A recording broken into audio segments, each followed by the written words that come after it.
తెలంగాణ రాష్ట్రంలో రాబోయే రోజుల్లో అధికారం బీఆర్ఎస్ దేనని మాజీ సీఎం బీఆర్ఎస్ అధినేత కల్వకుంట్ల చంద్రశేఖరరావు ధీమా వ్యక్తం చేశారు.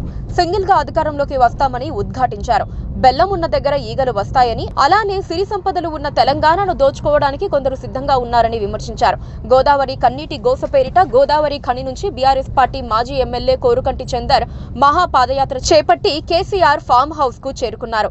పాదయాత్ర చేసి వచ్చిన వారితో కేసీఆర్ సమావేశమయ్యారు. ఈ సందర్భంగా కేసీఆర్ కీలక కామెంట్స్ చేశారు. 10 ఏళ్లు తమ హయాంలో తెలంగాణలో ఎలాంటి ఇబ్బందులు లేవని అన్నారు. ఇప్పుడు సమస్యల వలయంలో తెలంగాణ చిక్కుకుందని చెప్పారు.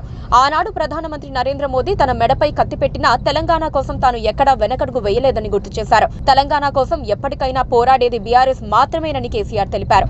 తెలంగాణకు ఆనాడు దివంగత మాజీ ప్రధానమంత్రి ఇందిరాగాంధీ మోసం చేసిందని కేసీఆర్ విమర్శించారు.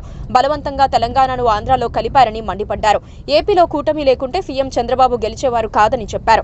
ఈ నేలపై ఎవరూ శాశ్వతం కాదని చెప్పారు. అందరూ ఒక్కో కేసీఆర్లా తయారు కావాలని ఉద్ఘాటించారు. తెలంగాణ హక్కుల కోసం బీఆర్ఎస్ నేతలు పోరాడాలని చెప్పారు. తెలంగాణలో కాంగ్రెస్ పార్టీ నోటికి వచ్చిన హామీలు ఇచ్చి అధికారంలోకి వచ్చిందని, కానీ ఏ ఒక్క హామీ కూడా నెరవేర్చడం లేదని విమర్శించారు.